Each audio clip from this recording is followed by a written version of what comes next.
নমস্কার বন্ধুরা, আবার চলে এলাম আমার আয়নার সামনে।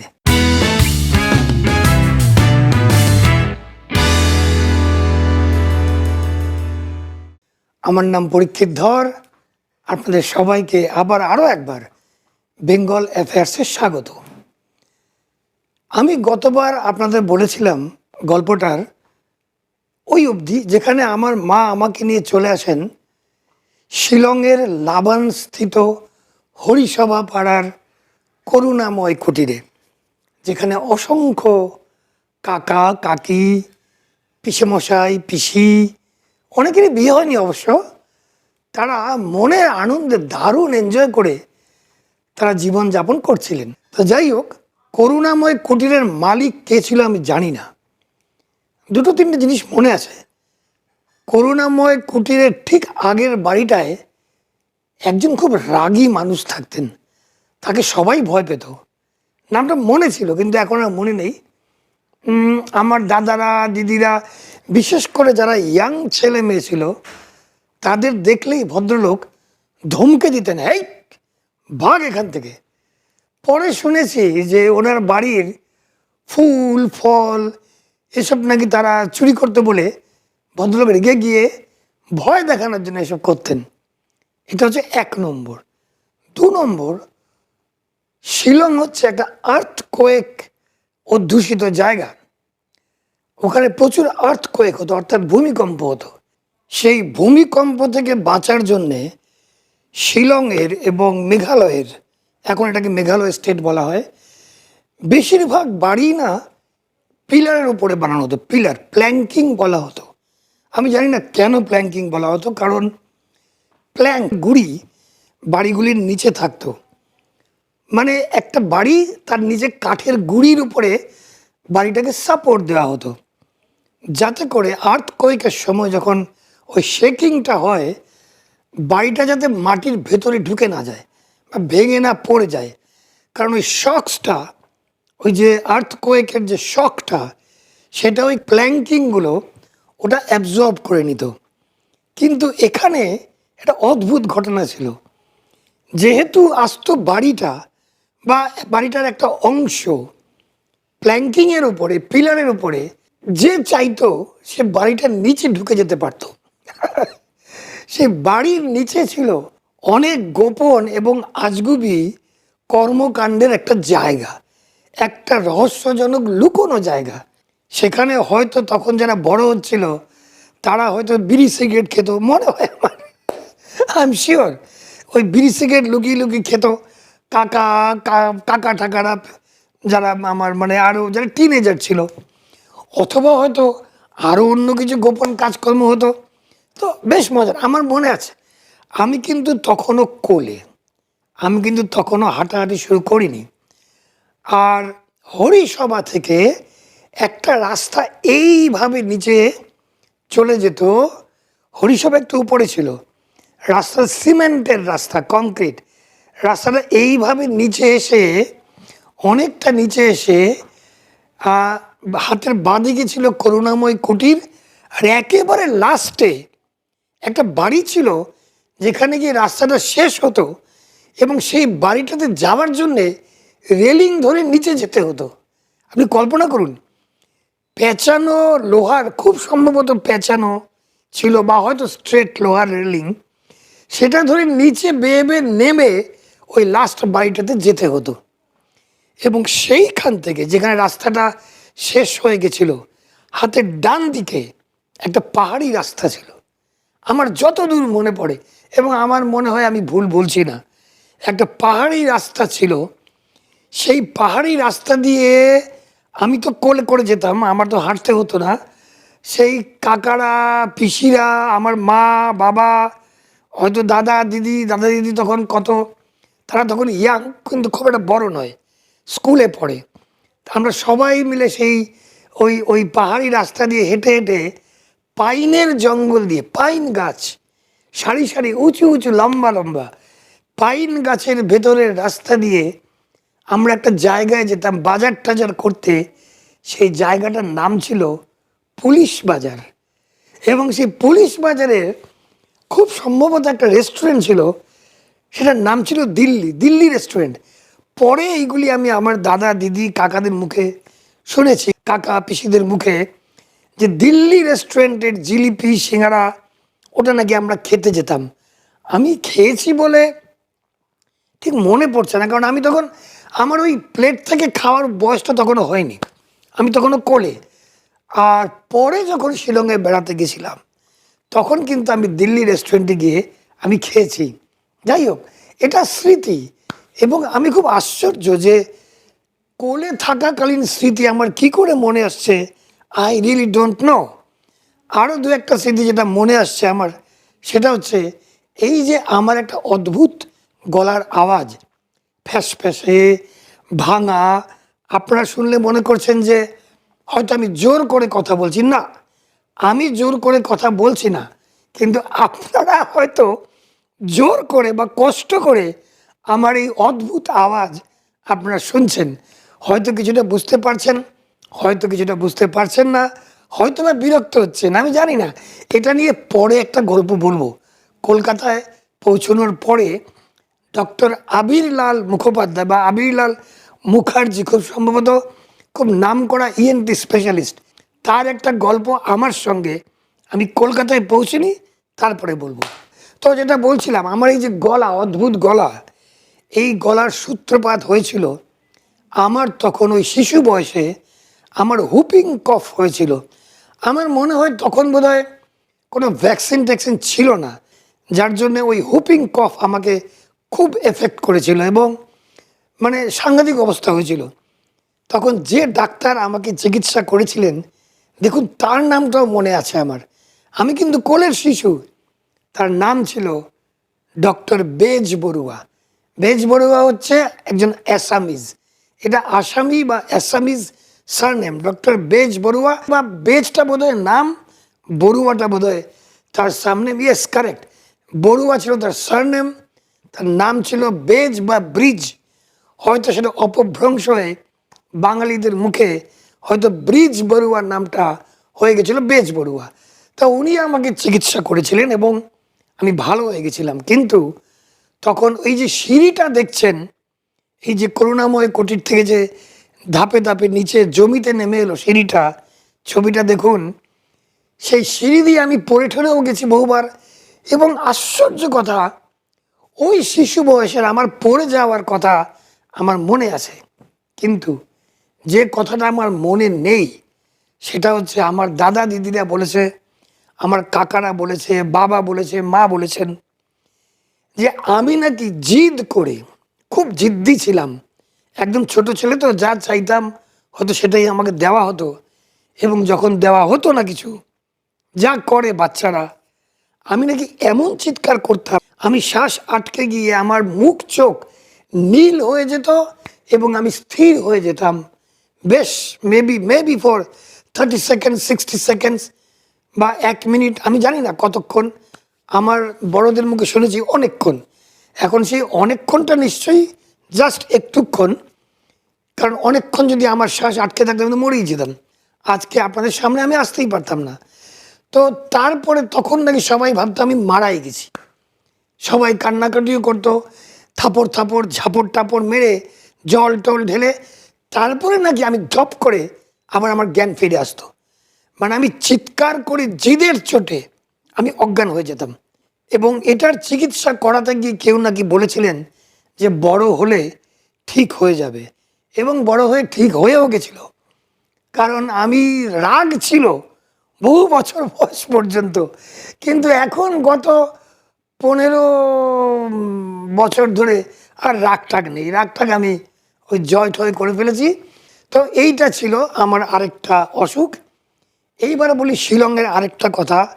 আমাদের এক আত্মীয় ছিলেন, সেই আত্মীয়ের ঠিক নামটা মনে নেই, উনি যে কে ছিলেন সেটাও বলতে পারবো না। আমার বাবার কোনো এক কাজিন সিস্টার, তার হাজব্যান্ড ছিল ফরেস্ট্রি ডিপার্টমেন্টের বড় অফিসার, ফরেস্ট্রি। কাজেই ফরেস্ট্রি ডিপার্টমেন্ট অফিসার মানে বেশ বড় লোক, বিশাল বাড়ি। আমরা জঙ্গলের ভেতর দিয়ে যেতাম।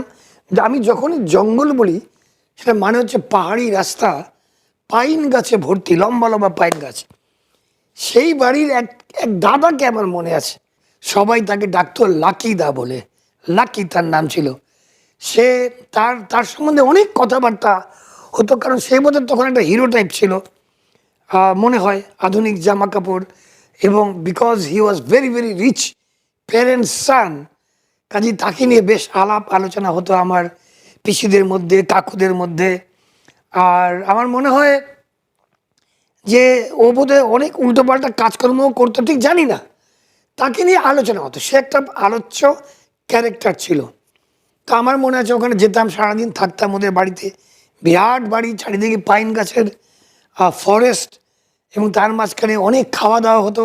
আমরা যখনই কোথাও যেতাম আমরা দল বেঁধে যেতাম, কাকারা, পিসিরা, বাবা, মা, আমি, দাদা, দিদি সবাই মিলে। কারণ শিলংয়ে অবস্থিত আমাদের যারা প্রতিষ্ঠিত আত্মীয় স্বজন, তারা কিন্তু আমাদের এই বিশাল রিফিউজি ফ্যামিলিকে প্রচুর হেল্প করত।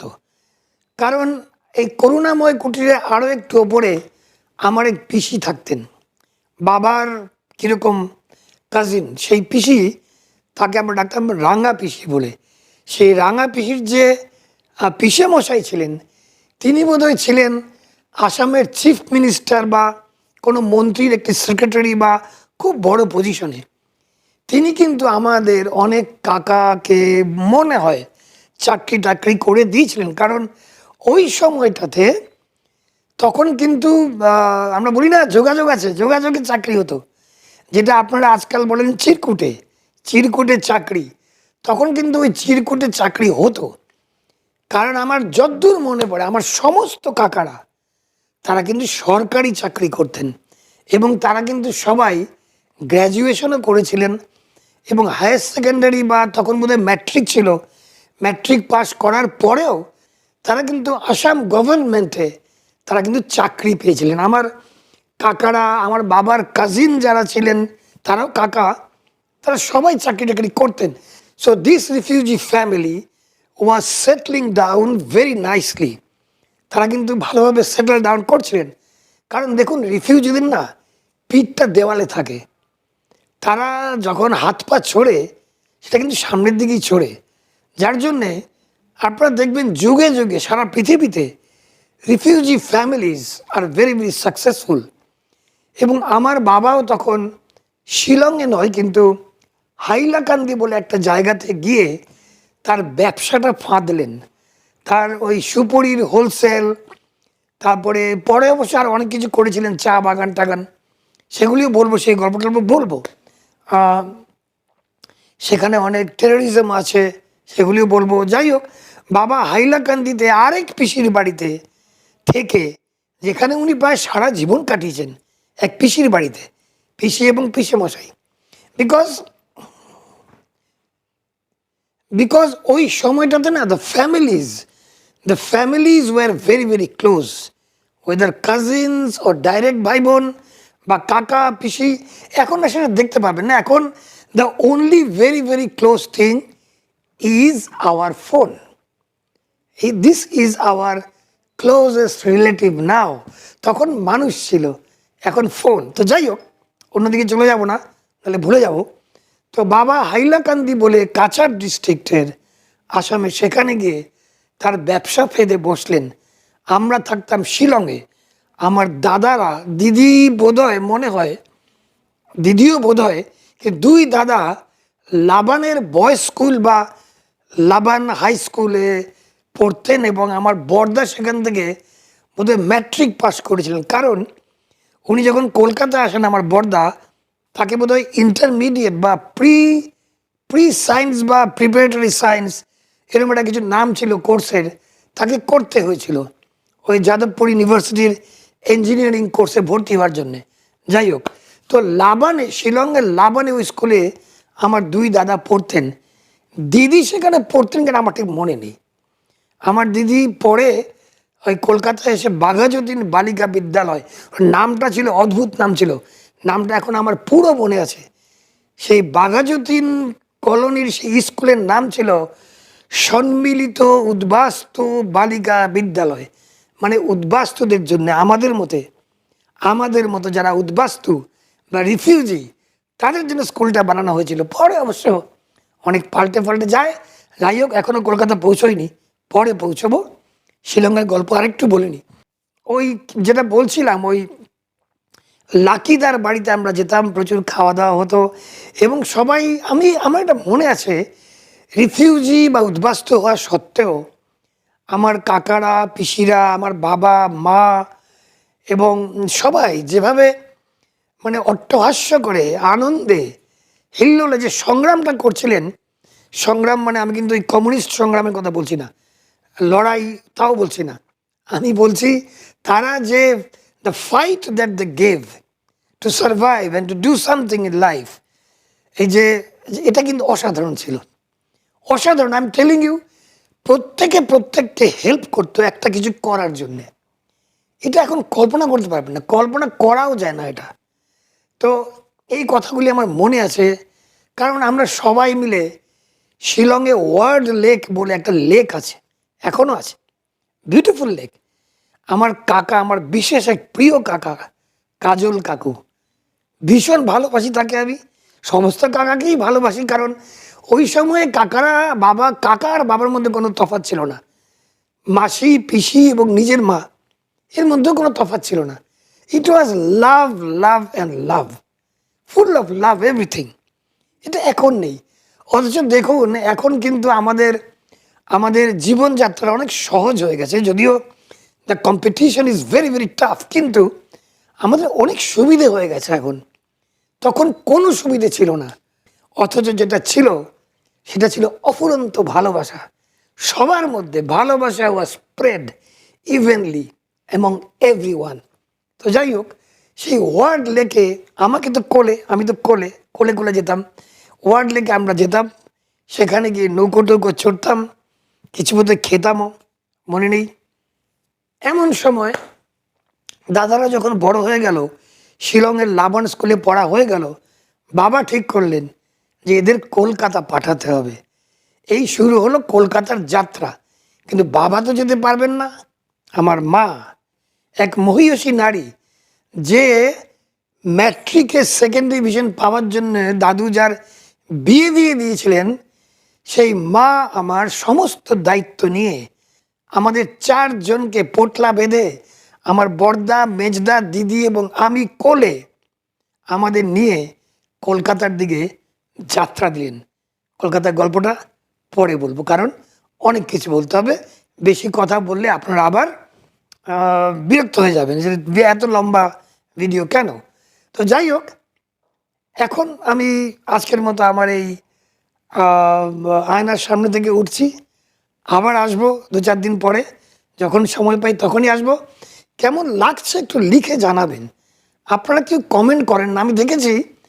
একদম আমার আশাই ছিল না, কিন্তু বেশ কয়েকজন আমার ভিডিওটা দেখেছেন। আমার আয়নার পার্ট 1 আপনারা দেখেছেন। তো I am very very happy যে আপনারা দেখেছেন। কিন্তু একটু লিখে জানান কেমন লাগলো, যদি বিরক্তও লাগে সেটাও লিখে জানান। তো আজকে এই পর্যন্তই থাক। কমেন্ট করবেন, সাবস্ক্রাইব করুন, শেয়ার করুন যদি ভালো লাগে। আর যেটা বললাম, বিরক্ত হলে সেটাও লিখবেন। আমাকে আপনি অকপটে লিখতে পারেন, আপনি কোন হরিদাস পালমশাই, যে আপনার জীবনের কাহিনী শুনবো। তবে যত ঢুকবো, যত যাব, আপনারা দেখবেন মাই স্টোরি, আমার এই গল্পটা is nothing less than any other adventurous story. প্রচুর অ্যাডভেঞ্চার করেছি, প্রচুর মানে অনেক কিছু